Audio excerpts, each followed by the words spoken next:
Before I start, all of you got these calculations of your colors, tones, and bases. Treat them as fiction, please. Please. Right? I mean, I want you to see what it looks like. I want you to see what a calculation looks like. I want you to get a sense of that.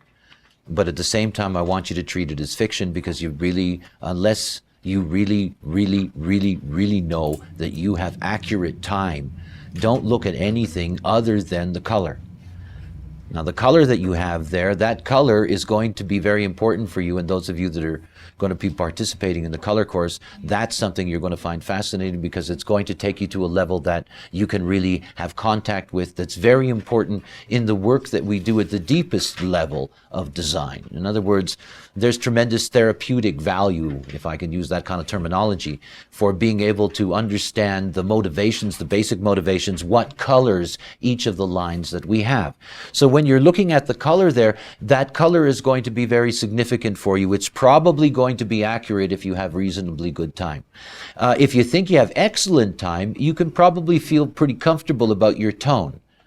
But unless you've got time to the second like I have for my children, then you're really in trouble trying to say, well, that's my base. I'm this base or that base or whatever. So,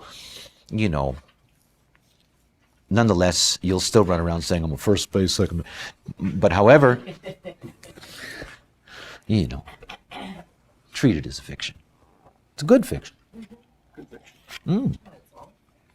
Baseball's been belly good to me. Never mind. Maybe I try out my stand-up comedy routine today instead of teaching this course, okay? We come to perhaps what is the most interesting base, in the sense of what is most interesting to us. Because it's only when you get here to the fourth base, and it's one of the things that I noticed that was interesting, is that in running all of the base calculations for everyone, there was not a lot of I don't think there was a single personality four. There was design fourth bases, but there wasn't any personality fours. And yet here it is. This is the cornerstone, if you will. This is the cornerstone of being human. And in that recognition that it's the cornerstone of being human, it is a yin-yang combination.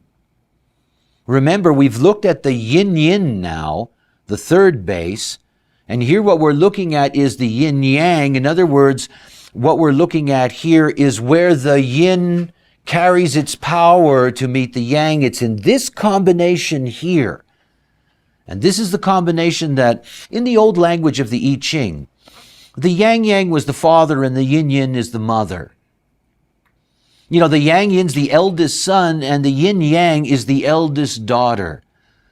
Now, one of the jokes about the Biverse is that it's during this era that we live in, that is the round we live in, this 19,000 year cycle that we're getting close to the end of now. It's during this round that the gender, if I can use that terminology, that the gender of the totality is being decided.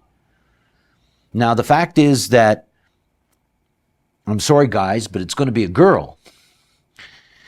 In other words, it's going to be yinish. It's going to be more yin than yang. It's going to be the eldest daughter. In other words, this is what this child is, in a sense, the totality. So here, when we're looking at the fourth base, not only are we looking at the cornerstone of what it is to be human in that sense, but more than that, we're looking at the basic equation that makes humanity possible, and it begins with the dominance of the yin over the yang. Now, of course, the first and second base always carry yang propaganda. And the third and fourth base, of course, are always going to carry yin propaganda. In other words, they are going to do the best to present themselves in that sense. The yang, when it meets the yin, says, yes, but we're still the yang, we still got this penetrating. So here, in this combination that makes us human, here what you have is that you have a dominance of the yin. Now look, that speaks reams about how important it is for us to understand form. I mean, this is one of the things that's essential for us to grasp. And everything about the dimensional association to this four, all of that is the way in which form can move. Design is structure, structure is progress, progress is smelt, smelling is life, life is art. That's the progression dimensionally. This is all about structure. And that structure is that everything that's working in that structure is beginning out of the form. It's the yang that comes out of the form, not the yang that goes into the form. That's the difference. The eldest son is the yang trying to penetrate the form and has a way of penetrating the form because form is part of the configuration. On the other side, the eldest daughter is very different. This is the structure that says, I can allow penetration or not. But more than that, all the yang properties come out of the form, are conditioned by the structure. And if they're not conditioned by the structure, there's no progress. None. None. And of course, the most important thing about humanity, and you can see that in the impact of the 35th gate in design, that the most important thing for humanity is to move along the experiential way. Could you pass that back to Carolyn? This facet is called progressive. And one of the things to see about the place of humanity in all of this is that the place of humanity is that we are the driving force of the embodiment of progress. We are the embodiment of structure. Not simply the structure that is there inherent in the biology that we inherited from the mother, but our ability out of our very organized biology to create an organized environment around us, to create structure around us. In other words, it's not enough simply to be the form, but to be the form that takes advantage of the active yang force. And in that way, there is progress. That is, you keep on getting better and better refrigerators, you keep on getting better and better automobiles, and so forth and so on. In other words, you keep on changing the form, you keep on putting energy into the transition of the form, you keep on upgrading the form, you keep on moving the form. This is progress. This is humans. And of course, because of the depth of our capacity to remember, our ability to be able to establish structures not simply on the physical plane, but intellectual structures. All kinds of structuring that can take place, because this is what order is all about. It's all about bringing about order. This being human is being in the law and order business. It just is. Did you see the Elian Gonzalez hit? Was that a movie? God bless America, eh? I mean, wow. That photograph of this guy with this huge gun and this little kid. Yeah, only in America. Order. Let's have some order here. This boy belongs with his father. Let's kill the bastards and bring the boy home.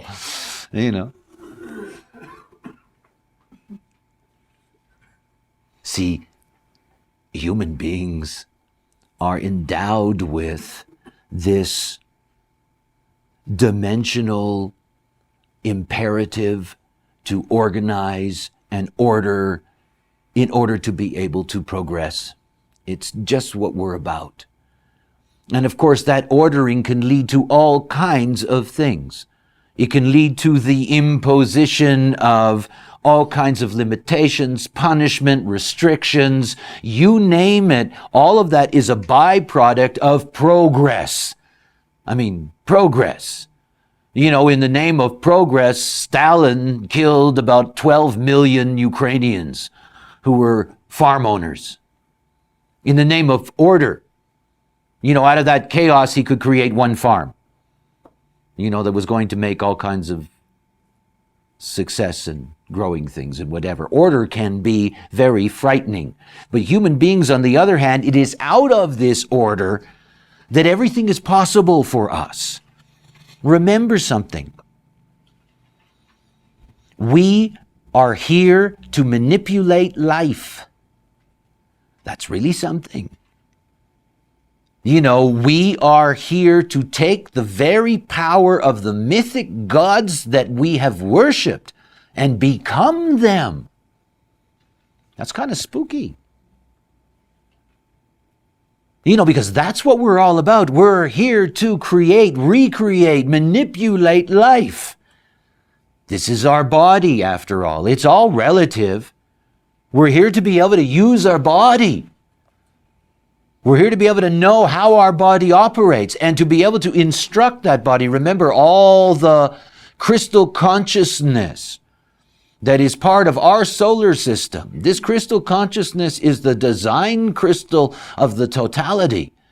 We're here to run the body. This is our body. We're here to run the body. And that means that we're here to run the whole body, not just this little corner where we can destroy the enemy or fight the nature or whatever the case may be. This is not about manipulating the environment that we cut down some trees and we plow the land and we build a house. This is a manipulation of the environment that gets to the point that we do not even need to act like the species that we are. We don't need to reproduce the way all other species do. All of those things. You know, whatever the current morality is about all of that, the fact of the matter is that where humanity is going is towards deeper and deeper and deeper and deeper and more complex manipulation of the environment. You know, I watched a 4-minute thing the other day on Mars. This animation on how NASA has figured, after a $5 million blah, blah, blah, how they have figured out how they can change the entire climate of that planet. And change the entire climate of that planet at a cost that's only about $10 trillion. Now, by the way, that is not a lot of money. I mean, yeah, it is. But I mean, in terms of changing the climate of an entire planet and making it habitable with oxygen is really quite something. But that's us. I'm not saying they're going to do that, or that it's practical to do so, or anything else. But what it is about this basic drive in us to be able to get to the point that we are not subject to the vagaries of the body, but that we can deal with it. We did that with healthcare. Do you know how long people suffered with teeth, diseases, all kinds of things? Century after century after century, dying young, poisoned in their own body, nothing to be done for them. Our ability to be able to find cures and healing for all of that, that's our manipulation. My son Jiva has no real human right, animal right to be alive. None. None. Any other time, any other place, this is a dead baby. This is probably a dead mother. This is a child that comes into the world 2.5 months early. I could put that whole child in my hand. And when I put him in my hand, there was 7 or 8 tubes and connections and wires going into him. And there was all this artificial nutrients and all of these things and drugs and hormones and pheromones and this and that, and to reproduce the very environment of the womb, to provide every single thing that that child should have had naturally in the womb. All of that was being provided in a glass box. You know, I look at my boy now and it's like, yeah, okay, he's a normal kid, he's a human being. And every time somebody says to me that it's bad to manipulate the environment, I think, you killer, you want to kill my kid? You see, there's all this silly morality in all of this. It's our job to be able to do that. We are all graced in our society with an 84-year lifespan. It's incredible. And it's because we do manipulate the environment. And if it wasn't for that manipulation of the environment, we would not have that kind of longevity. You know, you'd still be in the woods behind some city in the subcontinent with 8,000 people shitting at the same time in the same holes. You know, it's an amazing thing, this gift in us. And you see, that's what this fourth base is all about. This is about the Übermenschen, you know, the Superman. You know, this is about realizing that we are really something. And of course, this is the great base of vanity. It's full of vanity, because after all, this is the facet of ego. This is the ego of the whole. This is the ego of the totality. And it's interesting to understand that ego is a dimension. It's a dimension. You know, thy will be done. The power of the ego. You know, my will. My human will. This is not a place where you're going to find spirituality. You know, you're not going to find religion. You're not going to find any of that. What you're going to find is the deep, deep, deep human process. And that human process is everything has to be ordered. Everything has to be in the right place.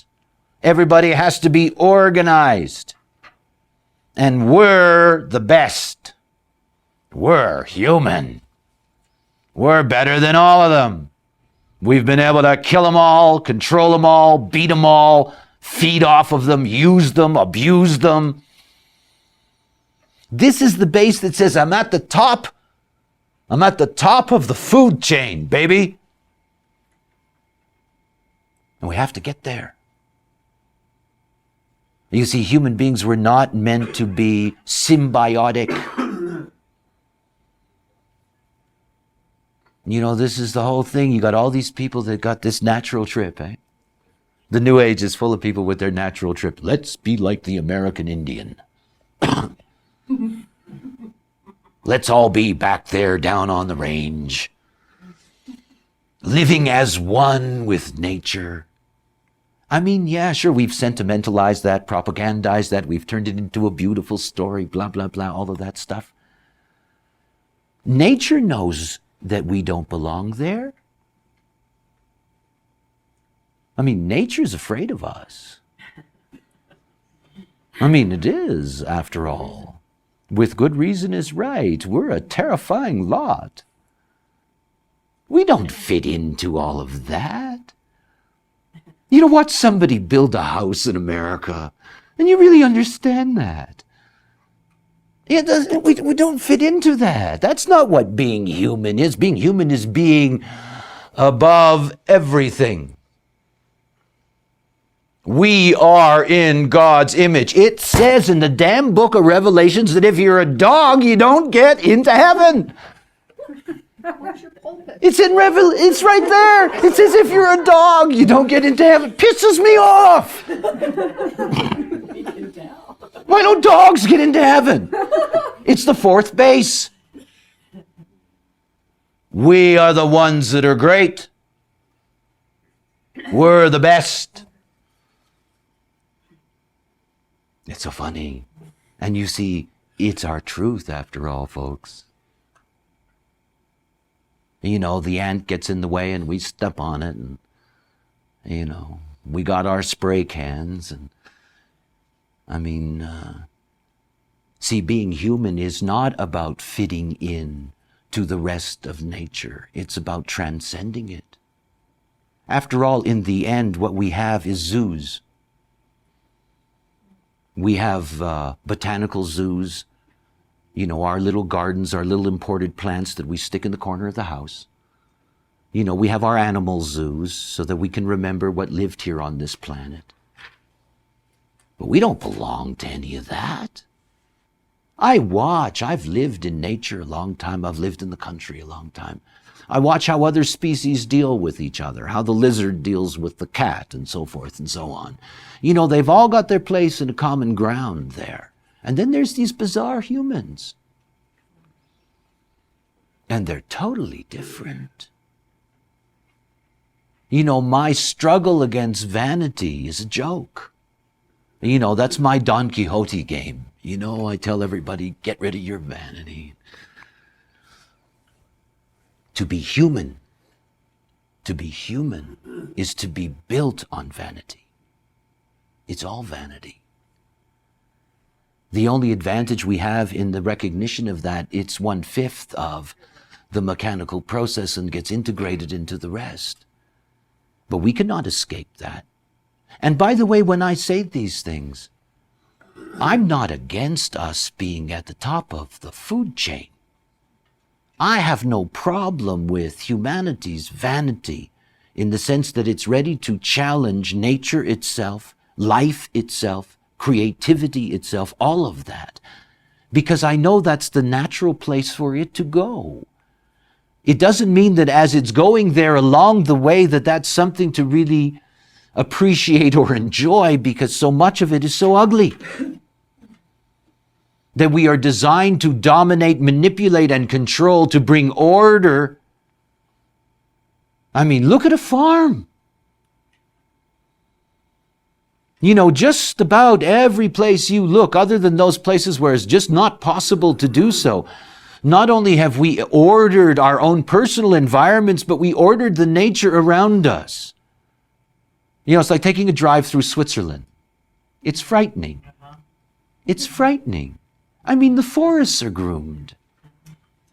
You know, I grew up in Canada. You know, you go into the woods, you know, I mean, there's detritus there that's been there 1,000 years. You know, and then you drive along and there's this beautiful landscape, but I mean, it looks like somebody painted it. I mean, I lived in the countryside in Germany, and there's guys that are paid to come through the woods twice or 3 times a year, and they clean out the whole thing. And it looks like somebody swept between the trees. It's amazing. And you look at that and you think, gee,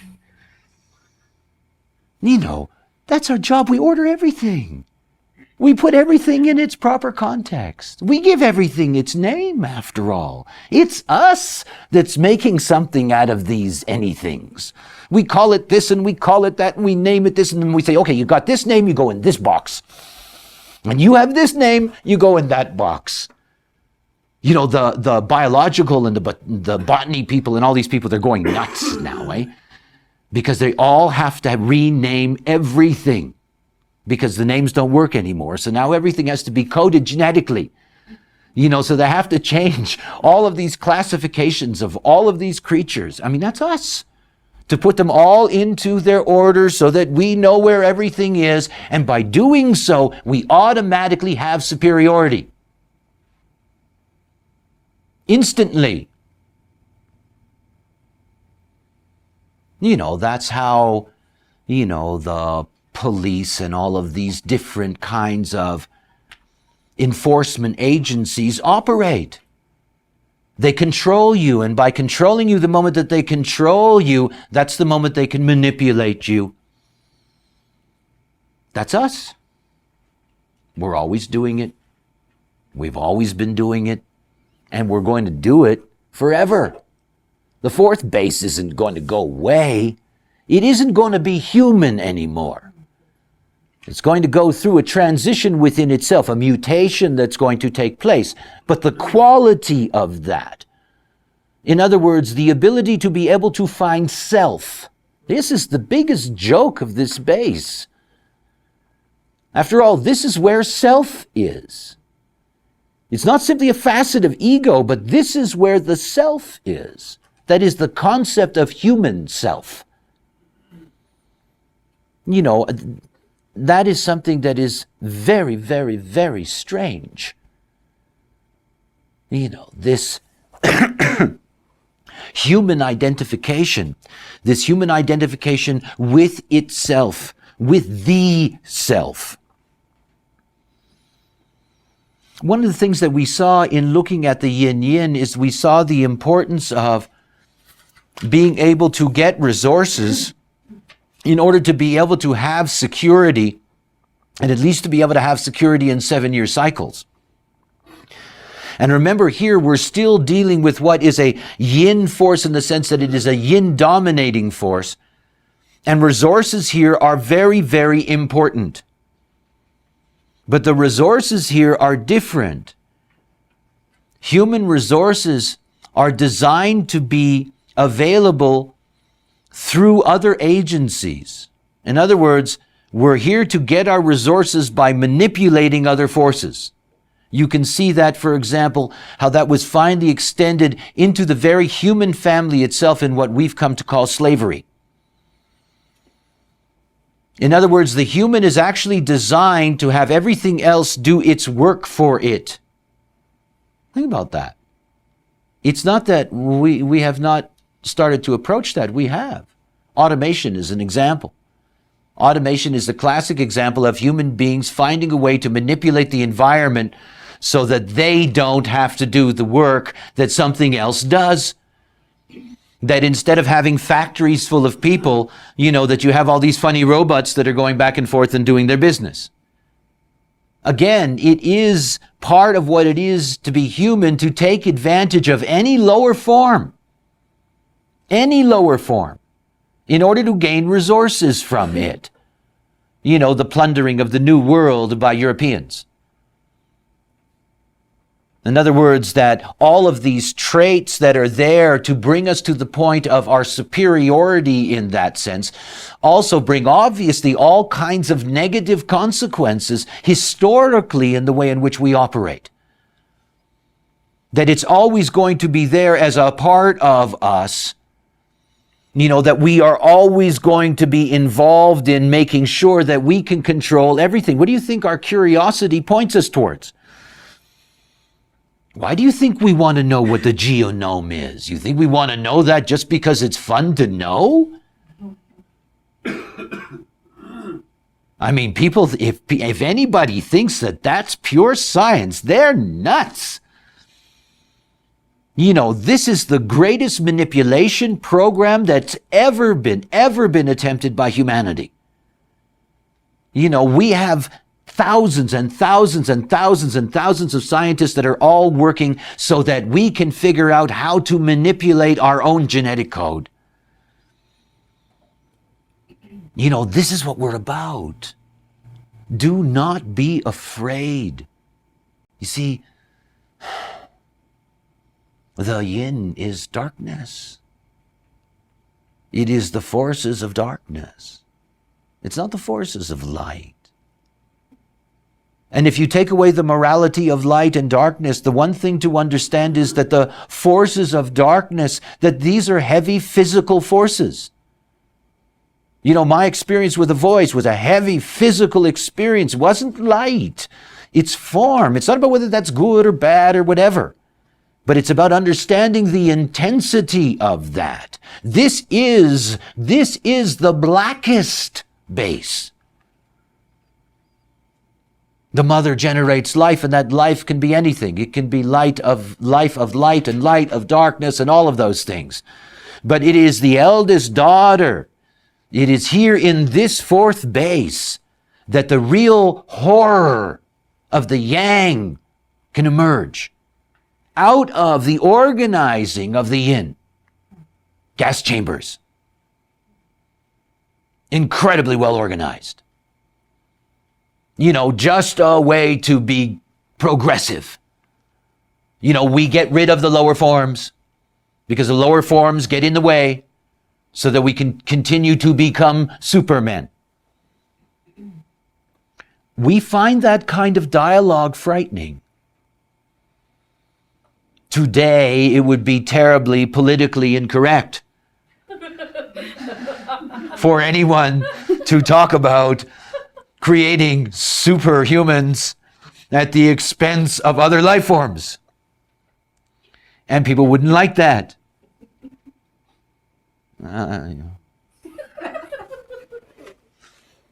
It's what we are. It's what we are. And you see, by the time we get enough depth,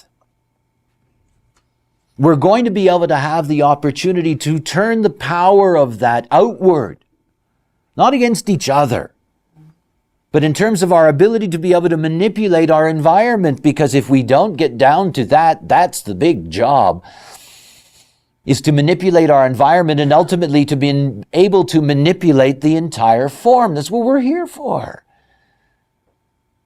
You can see where the vanity of that becomes uncomfortable. You can see why everybody was running around saying, we are in the image of God, you know. We are all this. We are the most important thing in the universe. That it's only us. All of that stuff. And of course, in the last 300 years, everybody's going, ah. You know, I love watching these shows now where there's some jerk with a nice voice describing some galaxy with 8 zillion stars going, and of course we know, you know, that there's probably, maybe 100 million planets, you know, and they go on and on and on and on and on about all of that because it's politically incorrect to say that we're the center of the universe. I mean, it's politically incorrect. But we are. But we are. We just are. The crystals that we all carry, all of those crystals, that's what this is all about. That's what this life is all about. And we are at the center of all of that. And we're not going to find anything out there. It's here. It's always been here. And all of that out there is actually very close to us here. We simply have to learn how to deal with it, and we will. By the way, we won't really deal with it as humans, obviously. You know, the best that we can do as humans is get to the point that we are able to keep ourselves going despite the fact that we should be extinct. I mean, that's what everything is about now. Everything. That's why we have this whole dilemma about abortion and the right to life and all of these things. You know, this is just the way all of that filters out into the mundane plane. There's a great struggle going on. And the struggle that's going on is that we have, you know, it's like one of those time tests that people give you sometimes for certain kinds of jobs where you got to answer all the questions in a certain amount of time. You know, we've got a real time test going on. And that time test is we have to figure out how to make life before we can no longer do it ourselves. In other words, we have to learn how to keep our species going and be able to keep it going despite the fact that we should be dying out and become extinct. I mean, that's our job. We're not dinosaurs. You know, we're really cool. We can actually figure this stuff out. And we will. And we will. That's our whole thing. Just like my child, who should not be in the world, humanity is going to keep on hanging on. Because you see, we're not like anything else. We're not. And we're going to transcend that. We're going to recreate ourselves in our own image. In our own image, not in God's image. We're going to recreate ourselves in our own image and keep us going despite everything. Well, until certain changes take place that kind of progression can't handle. The whack that'll come, you know, in about 1,500 years that'll squash all that and turn it into something else. And all those first bases will go flying off to the sun and the rest of you will keep on trucking. The facet is called ego design. And you can also see that here the quotation is I design. It's not I am a design. It's I design. I've mentioned that a couple of times in some of the stories I've told. I had a friend of mine, Frank in Ibiza, And when I first met him, we went out to the beach one day, and he gave me some very strong LSD, and the two of us were flying along. All of a sudden, he turned to me about 3 or 4 hours later, and he looked at me and he said, "Ra," he said, "I'm God." And nobody had ever said that to me, you know? I mean, I'd never met anybody that had the audacity. You know, it was an incredible thing. And here's this guy, he was really serious. I could see that he's really serious. And then to close it all off, he said to me, "And Ra, when I go, it all goes with me." You know, it's us. That's in each and every one of us. It's in each and every one of us. And it's true in a way for each and every one of us. When we go, it does all go with us. It all does. We maintain our piece of the Maya in our life. But when we die, it just all, you know, we take it all with us. I take all of you with me when I die.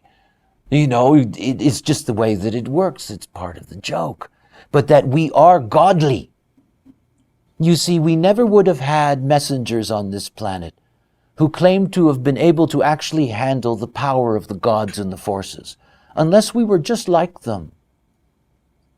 Because we are. We are. You know, for years I've been telling people that if you live out your type and your authority, that you'll find your mythology. And that you'll get to live out your mythology. Because we are mythic in proportion. It's not about the vanity of saying, "Gee, aren't we great?" You know. It's to really recognize how gifted we are as a species. And to see that there is a very, very, very special way we're going. Think about the universe. Think about neutrinos. This incredible thing. Eh? And everywhere in the universe, there is an ocean of neutrino grid that is generated by all the stars of the universe. And one planet. And one planet. Earth. And not naturally. It started in Alamogordo, just down the road. We ignited an atomic bomb. We let off neutrinos. We're producing neutrinos every day through our atomic fission and fusion and all of that stuff.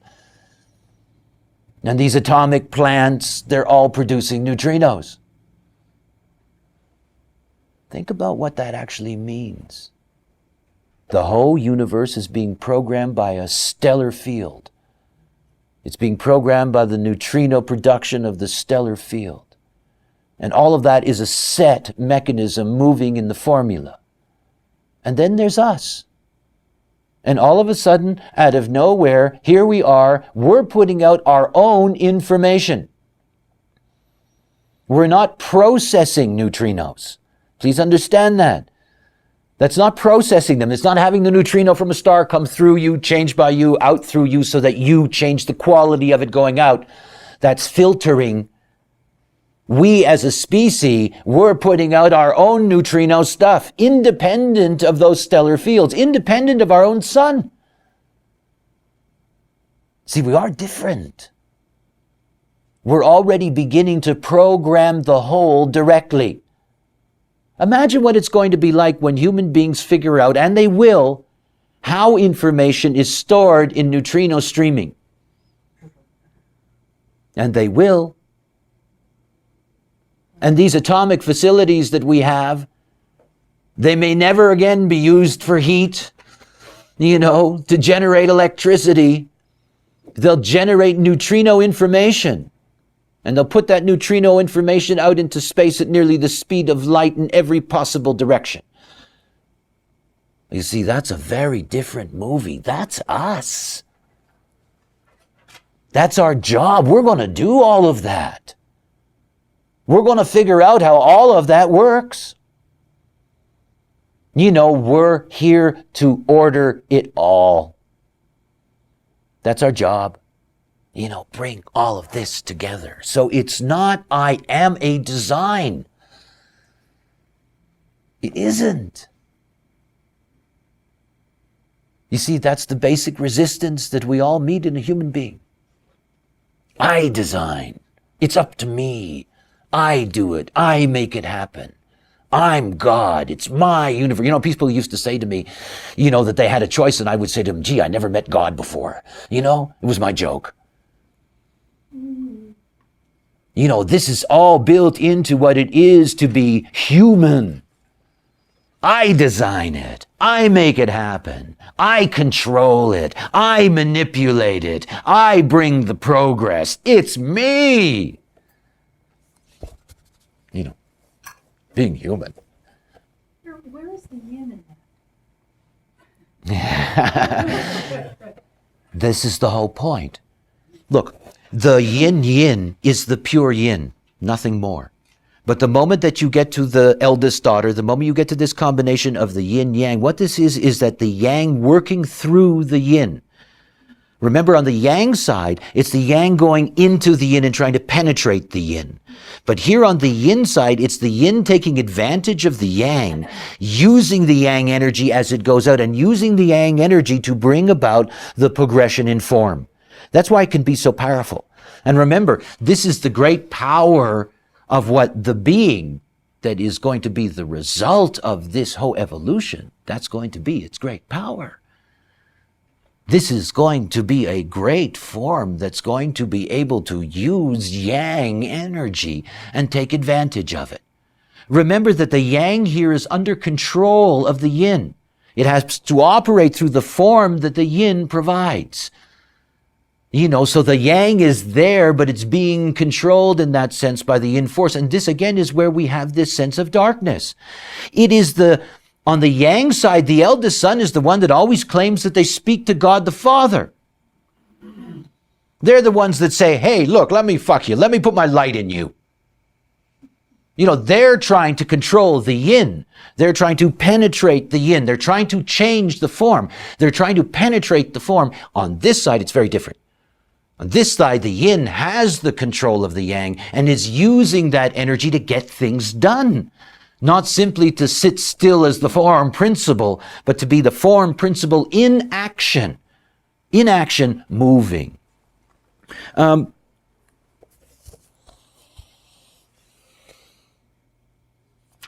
fact that this facet is about I design means something very important about the way in which we look at progress, generally speaking. In other words, we have to begin to see that even though we have ourselves questions, personal questions within our own time and place about the value of any progress, the pollutants that might be a byproduct that for us in our lifetimes can be uncomfortable, can be in fact disease carrying, whatever the case may be. We don't know in the end the value of that we run into difficulties in the sense that we build a morality around what design is good and what design isn't. It's like the Chinese government right now. They want to build this enormous dam over the Three Rivers project. And it's one of the great ecological messes. You're displacing 1.5 million people. You're killing off tons of life, all kinds of stuff, so that they can have consistent electricity and so forth and so on, and supposedly be able to control flooding in the southern basin. There's a lot of people who will say, that's a terrible design. Don't do that. Don't design that. Don't do that. Don't make that progress happen, because that isn't going to be good for us. And of course, there's going to be forces on the other side that say, we have to have this kind of progress because this progress brings electricity, it brings luxury, it brings refrigerators, it brings, blah, blah, blah, all of those things that the people need. So one of the basic human dilemmas that we have is that out of our morality, we have a constant competition between what's allowed to be designed or what the culture or civilization considers appropriate to be designed at this particular time. And we've been going through that obviously for thousands of years. What it does is that it takes away from the objective view of what progress is about. And remember that we've made that a dirty word in the last 50 years. We really have, for our generation, for those of us raised in the West, progress has been something that we have, it's kind of backwards decadence after all. We can only afford to dump on progress because we benefit from it. And if we didn't benefit from it, we'd be screaming for it because we'd want it. It is the way things are. It's important for us not to get moralistic about this quality of progress in humanity because it's absolutely essential for us. What's human design after all but an attempt to order humanity mechanically? I mean, that's what it is. You know, it's clear to me that if everybody lived out their design, we would have a very orderly, we would have a very healthy, cooperative, collaborative environment in which we could all live in peace. It's very clear to me. That's the job, is to try to bring order. That's a very human thing for us. Yet at the same time, to bring that order, you know yourself what resistance you meet. You meet the resistance of this very fourth base that says, wait a minute. You don't give me my design, I design. You don't tell me I have no choice, I have choice. I have choice whether I'm going to be allow you to manipulate me or not. All of this relative consciousness that comes in the world of ignorance. And you see what happens because of that is that because we don't have a clean, objective view of the value of progress, we don't have a proper way of seeing what progress is important for us to put our energy behind. And that's what's important. It's not about the age-old fight of whether you should build another building where there was once a piece of wetlands or blah, blah, blah, or all of that stuff. It's about seeing that we need to put our energy into those progressive things that are truly for us to be involved in. My support, for example, of the scientific investigation of the genome. Now, at the same time, there's vast movements already, particularly in this country, because this country breeds movements and associations and all that stuff. You got all kinds of people that want to stop this. They want to stop it. They don't want anybody to really know how it works because they're afraid they're going to be left behind. They're afraid that they're not going to get the genetically engineered child that happens to be able to play Mozart at 4. They're afraid that they're going to be left out, and particularly those that are at the low end of the economic scale, because as we well know, genetic engineering is going to be for the rich first. And it isn't going to be that the rich are going to get richer, the rich are going to get smarter, stronger. I mean, we're into some interesting times. And when you're dealing with people that are being resistant to this kind of investigation, you're really getting at the core root of what we're about. You see, you're dealing with the fear threshold that's the most important fear threshold we have. It's the thing that shatters God in the end. Remember, I'm not against God, whatever gods may be. What I do know is that the Biverse was created. What I don't know is who those two were, whatever that was. What I'm talking about is the shattering of the concept of God in the relative context that we have and have had historically within our framework. You see, the moment that we can really have all that genome mapped, the moment that not simply the white-hatted doctors who say, we have found the cure for cancer, we have found the cure for this, or whatever the case may be, but the black-hatted ones, that for, pocket .com billionaires are producing wonderful children for them, the moment that that evidence comes out, and it will, and it isn't going to take that long, that's when we're going to have a big, huge bubble burst between those people who are going to fall apart because the Godhead collapses the moment we create life. It just does. The biggest moral question about cloning a human being is religious. It is the biggest moral question. It's the only question. Well, God made us. This is not blah, blah, blah. It was like the first test tube baby. I remember that ages ago. This little girl, Brown in England, this first test tube baby, and all the religious fanatics in England going, this is a child of the devil and blah, blah, blah. She's a sweet little girl, by the way. We'll get to the same point. And of course, this is a very, very important threshold. This is the point at which what I'm talking to you about the transcendence of humanity to the point in which we leave behind our reliance on God, that we take the responsibility, not that God has the responsibility, we take the responsibility to be the maintainers and creators of life. Wow, that's a big step. That's a big step. That's what we're all about. And that's what our movement in space has been all about. What we've looked at, as a matter of fact, most strongly since the 1600s, in 1610, 1614, when we entered into this particular part of the round that we're now in, this is when all of this stuff really started to hum and fly. We started to really be able to know how to organize. Do you know how many traffic lights there are in the world?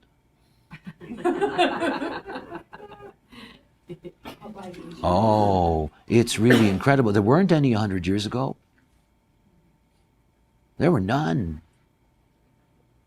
All these roads, all this ordering, all this interconnecting, all of this, and then extended into what we have now, which is the 21st century internet, web, blah, blah, blah, networked, all of this stuff. Wow, are we moving? And you see, so much of humanity is terrified because they think that we are disobeying God, that we're sinners, that we're damned. They really think that this is all a horror. I mean, remember that we're at the time in which the only spiritual movements that really have power are fundamentalist. Look around you. Only the radicalization of faith is popular now. The mainstream is all kind of ho-hum and blah, blah, and dying. What you have is the last stand. You got the last stand of all these spiritual religious fanatics. Mohammed was right, Buddha was right, Jesus was right. They're all blah, blah, blah. My God's better than your God, all that stuff. That's what you're getting. And of course, this last stand is there because of where we've moved in our progress. If you go to Afghanistan and you talk about progress, they hate it. They hate it. My God, what they're doing to their women there. It's unbelievable. It is just unbelievable. They're putting them back into the Stone Age. A woman can't go out of the house unless she's accompanied. And she has to be obviously totally covered. She cannot be educated. She cannot go to the hospital, for Christ's sake. That's the fanaticism of fundamentalism, and it is this reaction to what comes with order, that the order breaks down all those quirky little things that don't fit in, that don't work, and that without the order, you don't have success. I watched personally, because I was living in Central Europe at the time. I was there when the wall came down, and I watched the German government of the time, because they had to, make a deal with Gorbachev and invest tens of billions of Deutschmarks, enormous, incredible sums of money, a kind of payoff in a sense, and pumping that money into the Soviet Union. Of course, a lot of other people did the same. A lot of other countries that were wealthy did the same thing. And when all of that was going on, I thought, that's a very nice present, but it's like a Christmas present. It's useless. And it's useless for only one reason. One of the funniest things that I saw was that on the nightly news in Germany during the coming down of the wall, when the moment of unification came, the German news, like our evening news, the German news that comes on at 7 o'clock at night, it always comes on with a map. Like American news, you see, it comes on with a map of Germany. And of course, all of a sudden, that map looked very different because you now had Eastern Germany. And in all of the gas stations, suddenly you had maps that were being sold so that you could, have maps for the eastern side because they hadn't been available in 40 years. So I bought one of these maps. It was such a joke. And I bring this map back, and the map goes from most of Western Europe, Germany, to about the middle of France. And it goes from the central part right to the Russian border. So you've got, Poland and you have Czechoslovakia, and, you have all of these border countries along with what was East Germany. So I open up this map. And on the West German side, it looks like the neural activity in a human. There's roads everywhere, there's lights everywhere, there's service stuff everywhere. And then 1/3 of the size of the whole country, there's this map, and it's just green. There's maybe 3 roads. You see, progress is liberating. It just is. We get more and more concerned about our privacy and all of that stuff, which is a real joke for me because we are one. And in the end, there is no privacy. It's not possible. But it's so, being human, what it means to be human. It's not about us being one with nature. It isn't. As politically incorrect as that is. And as I say that, recognize something in that. I couldn't live anyplace else but in nature. It happens to be aesthetically what I like. And I love all of that primitiveness in that sense and the simpleness of all of that. And I've lived the romance of that in my life. But I'm a real good example of a human who goes about the business of organizing and ordering others at a vast scale. I'm part of all of this. I'm part of this mechanism, and it is clear to me where our direction is. I just want to make sure that, I can't make sure of that. I would like to be able to see that we get there where. I would like to be able to see that we get there according to our type, according to our nature, so that what we do manipulate is manipulated correctly. That those things that we manipulate are the correct things to manipulate. It's not about stopping it. It's like me dealing with emotional people. Be emotional, but be emotional when you're clear, please. Okay? It's not about that. We must manipulate the environment, but it has to be correct. That's our whole program, and we have to get to that point. This brings us to the last three aspects here that I want to discuss, what we've looked at each of these bases as we've gone through so far. And as we went through, we saw that we started with where. We started with the first base. We started with, where everything is. When we get here to the fourth, what we get to is why.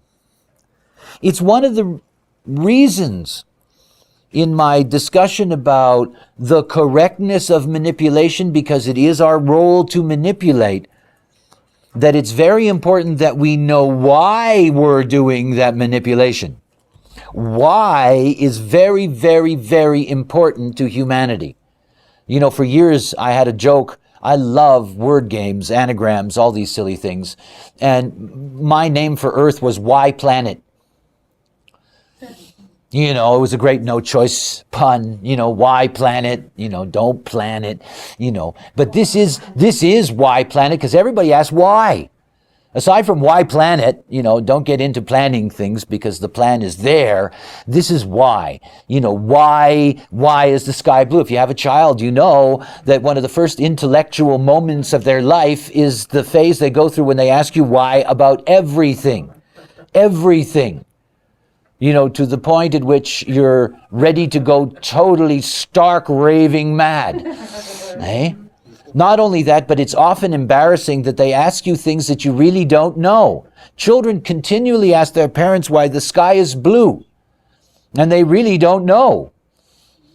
It's fascinating, the bullshit that kids get as feedback. And those are the kind of questions, simple ones like that. Why is the sky blue? And the parent goes, don't ask me questions. They don't know. Why is very important to us. Why am I the way I am? Why is the world the way it is? Why is life the way it is? Why do I suffer? Why do I have to suffer? Why do I have to work? Why do I have to go to school? Why do I have to do this? Why do I have to do that? Why? Why planet? Human beings live on why planet? And so one of the things for us is that there is a magic here. The magic is when you don't have to ask why. This is human enlightenment. See, that's the whole thing about surrender. In surrender, there's no question. There can't be a question.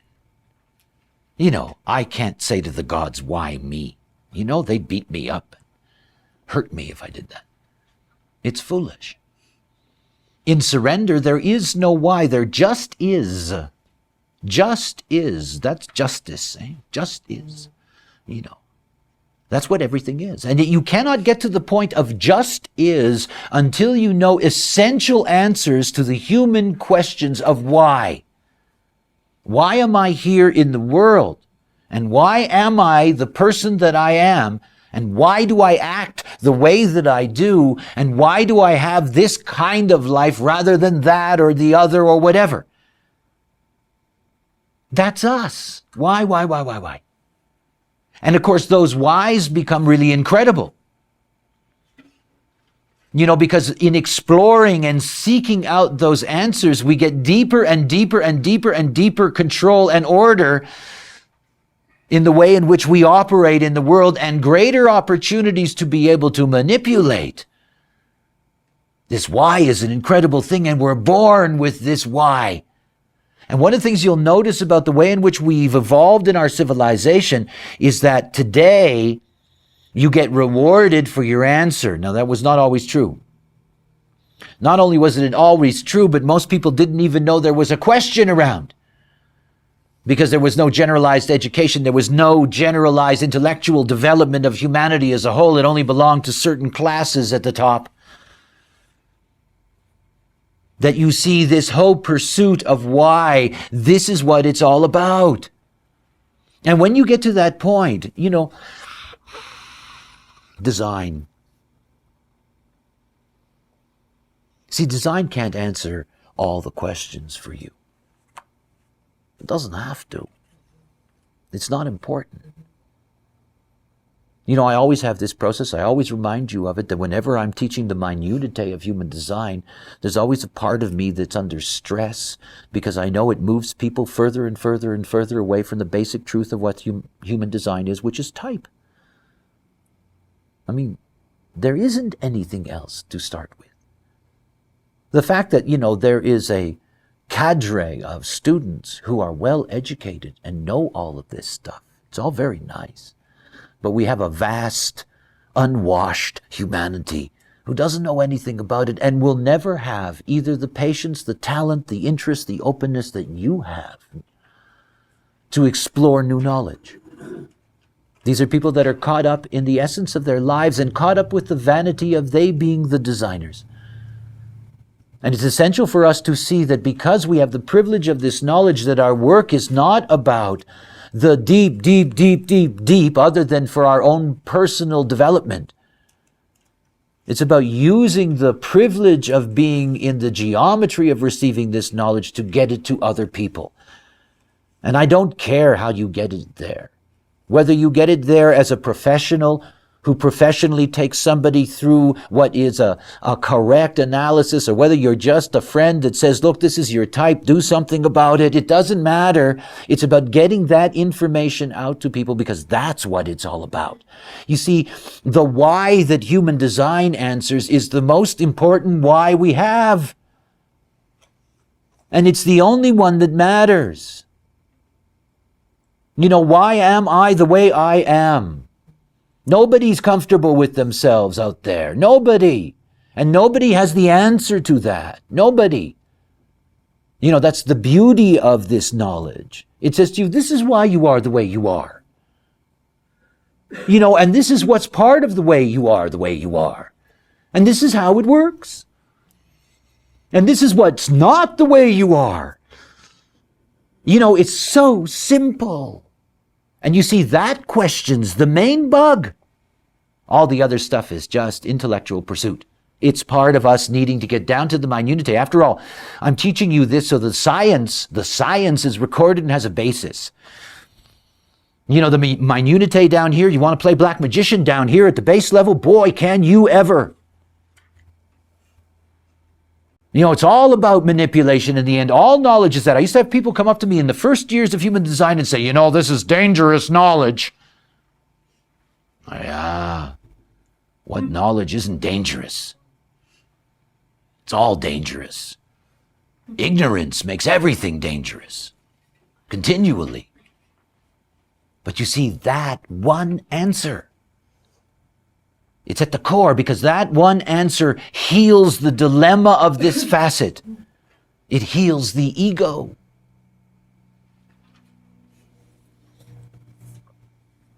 I'm an archetype. Patty Pata, I think, got me this great hat that says Ego Manifester.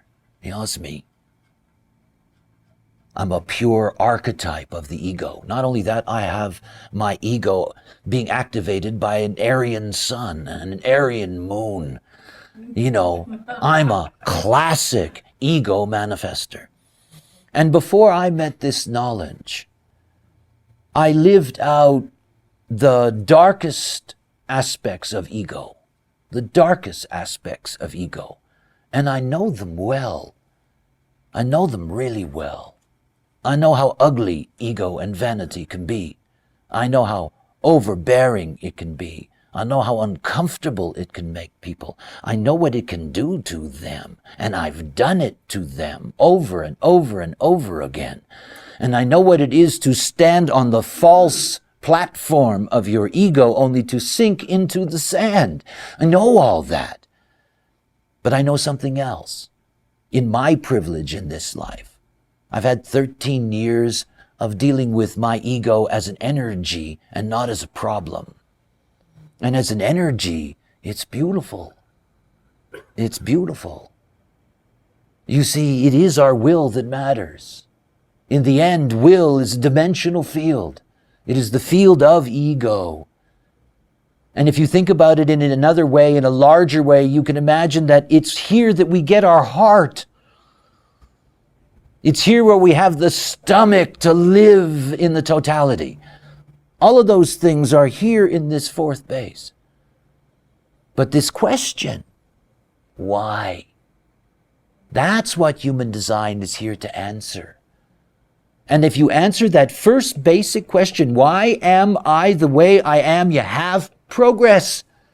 You just have progress. And you have the healing of that ego, because you see, I know many of you in your stories.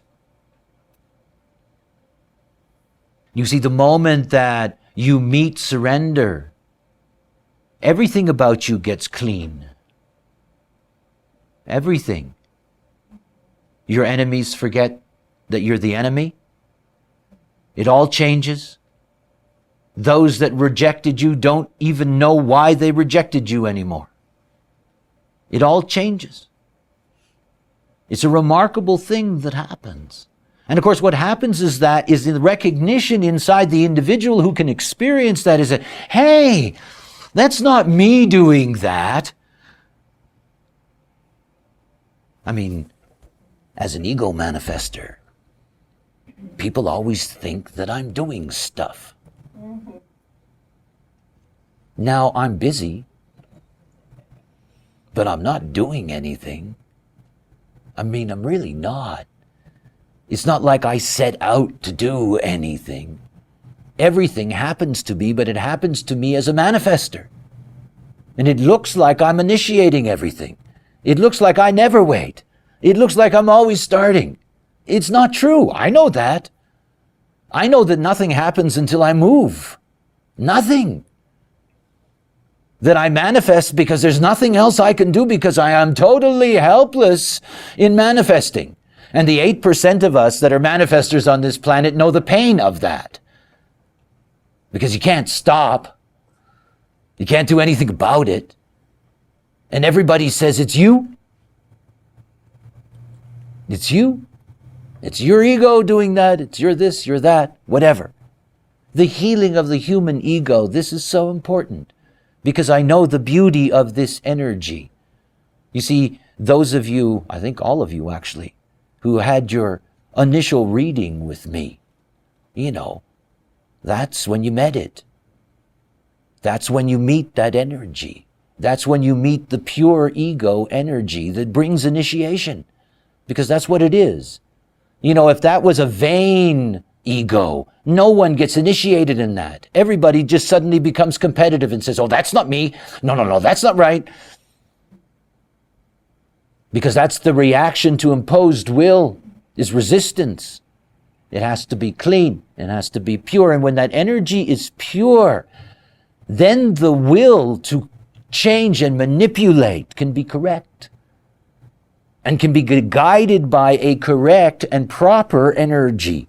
So in looking at this ego design, At the not self mundane level, this is my ego and I do everything. And at the transcendent level, this is we are the will of life and we are a design. You know, this is the answer to why. And you know how you know that you've got the answer? You smell it. Oh, this is so deep in what it is to be us. You got to smell it.